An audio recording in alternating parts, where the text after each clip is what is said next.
The tingly feeling. Why do we get pins and needles? Have you ever felt a tingly, prickly feeling in your hand or foot? This is called pins and needles.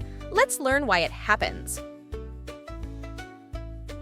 What is pins and needles? Pins and needles is a funny feeling you get when a part of your body falls asleep. It feels like tiny pricks all over your skin. Why it happens? This tingly feeling happens when you sit or lie in one position for too long. It can press on your nerves and stop blood from flowing properly.